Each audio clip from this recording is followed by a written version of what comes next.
I denne video lærer du om Microsoft Teams, som er en ny samarbejdsapp, der opbevarer alle dine teams vigtige kommunikation og filer et sted.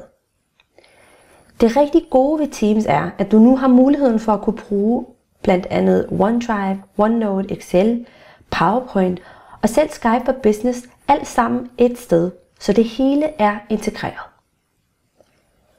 Team-knappen her, hvis du klikker på den, viser dig en liste over alle dine teams, som du kan se her. Dine teamsamtaler kaldes for channels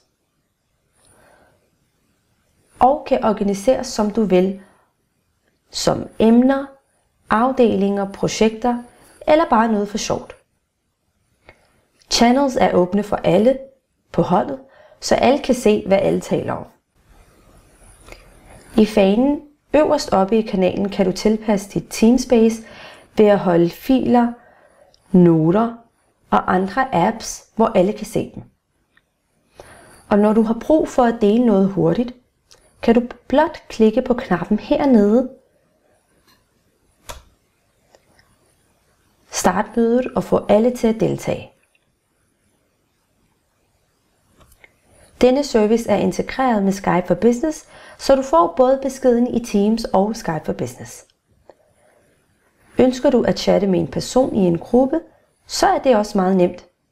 Du skal blot klikke på chat herover, og her kan du have en liste af alle de personer, du har haft en chatsamtale med, så du kan klikke på en eksisterende chatsamtale og fortsætte samtalen hernede ved at skrive videre, eller du kan lave en ny chatsamtale ved at klikke der og søge på den person, som du ønsker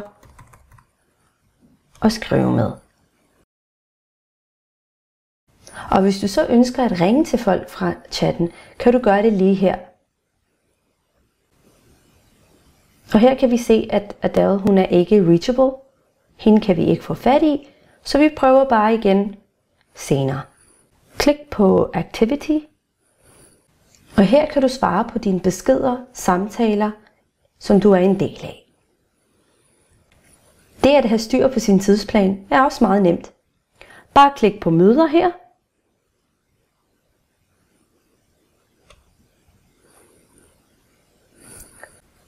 Og her kan du se en liste med alle de møder eller aftaler, du har i løbet af ugen.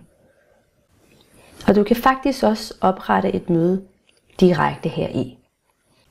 Og når du klikker på filer her, vil du se alle dine SharePoint-filer under Recent.